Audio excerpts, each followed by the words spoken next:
While the terms state capture and kleptocracy are increasingly becoming part of South Africa's debate, with Finance Minister Pravin Gordhan recently highlighting the need to fix the government procurement system and clean up corruption. Joining us to discuss the challenges that are facing Treasury and its Office of the Chief Procurement Officer is Jana Marais. She's the Finweek editor. Jana, maybe tell us what are the challenges that we've currently got facing around the government procurement process. I think we've already mentioned corruption, which I think is a big issue and has been very much on the agenda in the past few days. But I think beyond that, one major thing that they have to look at is cost savings. Pravin set in his latest budget a target of 25 billion rand cost savings by 2018. Now, government spends about 500 billion rand a year, so that's a massive amount of spending that you need to keep an eye on and control and make sure that we cut down on wasteful expenditure. As we see in the Auditor General reports every year, billions goes to waste. I think the other thing that's been very challenging for Treasury is around empowerment rules and using state procurement to really benefit black business and boost black business. There's been quite a bit of development around that to really give empowerment scores a bit of a higher weighting when when tenders are considered.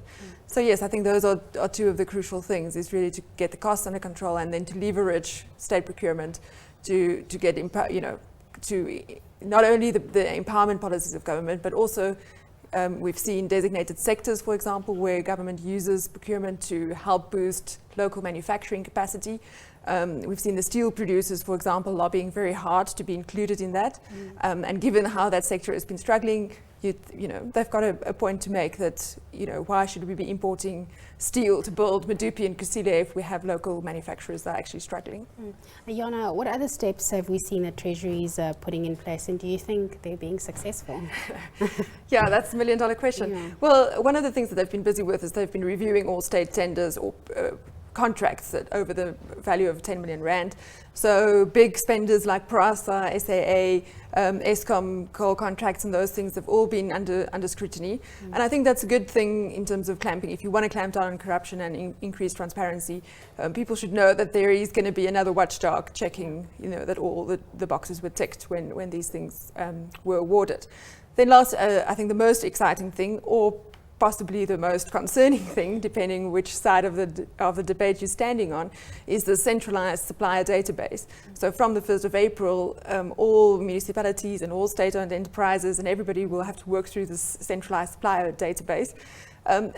The Treasury's argument is that that will help to clamp down on corruption, and instead of all of us in different departments ordering 100 t-shirts here and there, we can now do bulk ordering and we can negotiate discounts. But I think we've all seen when you try and get new systems up and running, there's a lot of teething problems. Exactly. So we'll see how it plays out in the coming months. Teething problems and systems. Thank you so much, Jana, for taking us through your editor's choice. That was Jana Marais, Finweek editor. Let's now take a look at this week's trend.